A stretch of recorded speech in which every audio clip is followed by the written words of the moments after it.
अगर इंटरकोर्स के दौरान अगर आप डिस्कम्फर्ट फील करते हैं, बर्निंग या इरिटेशन फील हो रहा है या लुब्रिकेशन पहले जैसा फील नहीं हो रहा है, तो अक्सर महिलाएं सोचती हैं कि क्या इसमें मेरी कोई गलती तो नहीं, कहीं मेरे साथ कुछ गलत तो नहीं हो रहा। और क्योंकि इंटीमेट हेल्थ के बारे में बात करना आज भी अनकंफर्टेबल माना जाता है, बहुत सी विमेन चुपचाप इस प्रॉब्लम को टॉलरेट करती रहती हैं।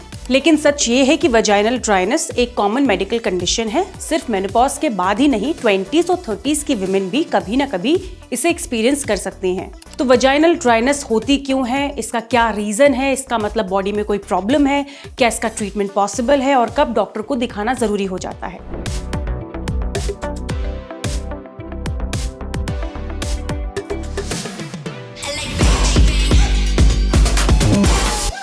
हेलो एवरीवन, मैं हूं अंशिका और आप देख रहे हैं not so shy on Fit तक, जहां हम इंटीमेट हेल्थ से जुड़े उन सवालों पर बात करते हैं जिन्हें लोग अक्सर पूछने से हिचकिचाते हैं। सबसे पहले समझते हैं वजाइनल लुब्रिकेशन होता क्या है। हमारी वजाइना नेचुरली थोड़ी सी मॉइस्ट रहती है। ये मॉइस्चर सिर्फ कंफर्ट के लिए नहीं बल्कि टिश्यू को हेल्दी रखने, फ्रिक्शन कम करने और सेक्स को कंफर्टेबल बनाने में भी हेल्प करता है। इस लुब्रिकेशन को मेंटेन करने में हार्मोन्स स्पेशली एस्ट्रोजन का बहुत बड़ा रोल भी होता है। जब किसी वजह से लुब्रिकेशन कम हो जाता है तब वजाइनल ड्राइनेस डेवलप हो सकती है। सिर्फ मेनोपॉज की प्रॉब्लम नहीं, बहुत लोगों को लगता है कि वजाइनल ड्राइनेस सिर्फ मेनोपॉज के बाद होती है। रियलिटी ये है, बिल्कुल नहीं। ये किसी भी एज में आपको हो सकता है, कभी हार्मोनल चेंजेस की वजह से, कभी मेडिसिन की वजह से, कभी स्ट्रेस या लाइफस्टाइल की वजह से भी हो सकता है। अब जानते हैं वजाइनल ड्राइनेस के कॉमन कॉजेस। पहला है हार्मोनल चेंजेस। सबसे कॉमन रीजन है एस्ट्रोजन लेवल का कम हो जाना। ये मेनोपॉज के दौरान हो सकता है, चाइल्ड बर्थ के बाद भी, ब्रेस्ट फीडिंग के टाइम और कुछ हार्मोनल ट्रीटमेंट्स या सर्जरीज के बाद भी ये हो सकता है। स्ट्रेस और एंजाइटी, अगर माइंड स्ट्रेस्ड है तो बॉडी भी उसका रिस्पॉन्स देती है। स्ट्रेस सेक्सुअल अराउजल को अफेक्ट कर सकता है और जब अराउजल कम होता है तो नेचुरल लुब्रिकेशन भी कम हो सकता है। कुछ मेडिसिन भी ऐसा कर सकती हैं, लेकिन हर मेडिसिन नहीं।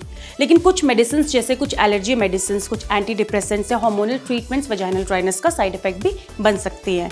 इसलिए अगर कोई मेडिसिन के बाद सिम्टम्स शुरू हुए हैं तो डॉक्टर से डिस्कस करना जरूरी हो जाता है। अपनी मर्जी से मेडिसिन बंद कर दीजिए।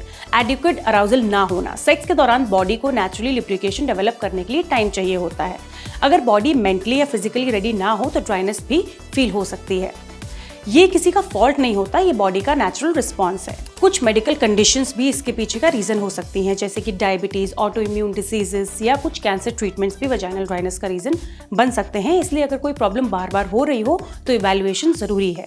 सिम्टम्स सिर्फ ड्राइनेस तक लिमिटेड नहीं होते। वजाइनल ड्राइनेस के साथ कुछ और भी सिम्टम्स देखने को मिल सकते हैं, जैसे कि बर्निंग सेंसेशन, इचिंग, सेक्स के दौरान पेन होना या बाद में सोरनेस होना। कभी कभी डेली एक्टिविटीज जैसे कि वॉकिंग या एक्सरसाइज के दौरान भी डिस्कम्फर्ट आपको फील हो सकता है। क्या इसका मतलब इन्फेक्शन है? हर बार ऐसा नहीं है। ड्राइनेस और इन्फेक्शन अलग अलग चीज़ें हैं। अगर unusual discharge, bad smell, fever या सिवियर पेन हो रहा हो तो इन्फेक्शन या किसी और कंडीशन का पॉसिबिलिटी हो सकती है।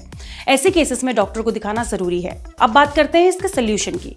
सबसे पहले कॉज समझना बहुत ज़रूरी है। अगर रीज़न हार्मोनल है तो ट्रीटमेंट भी उसी हिसाब से करवाना होगा। अगर मेडिसिन साइड इफेक्ट है तो डॉक्टर ऑल्टरनेटिव सजेस्ट कर सकते हैं। और अगर स्ट्रेस या रिलेशनशिप इश्यूज हैं तो उन्हें एड्रेस करना भी ट्रीटमेंट का पार्ट हो सकता है। लुब्रिकेंट्स का क्या रोल होता है ये भी समझ लेते हैं।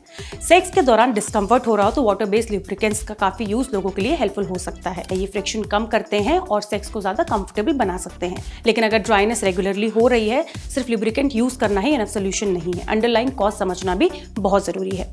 अब समझते हैं वजाइनल मॉइस्चराइजर्स के बारे में। अगर ड्राइनेस सिर्फ सेक्स के टाइम नहीं, रोजमर्रा की लाइफ में भी फील होती है तो डॉक्टर वजाइनल मॉइस्चराइजर्स भी रिकमेंड कर सकते हैं। ये लुब्रिकेंट से अलग होते हैं और रेगुलर कंफर्ट के लिए भी यूज किए जा सकते हैं।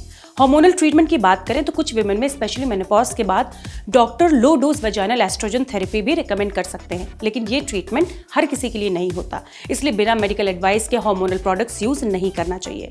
इंटरनेट के नुस्खों से भी बचना बहुत जरूरी है। सोशल मीडिया पर आपको बहुत सारे DIY हैक्स मिलेंगे, लेकिन वजाइना एक सेल्फ क्लीनिंग ऑर्गन है। हर ऑयल, हर क्रीम या हर होममेड रेमेडी सेफ नहीं होती। कुछ प्रोडक्ट्स इरिटेशन भी आपकी बढ़ा सकते हैं, इसलिए किसी भी प्रोडक्ट को यूज करने से पहले डॉक्टर की एडवाइस लेना बेटर होता है।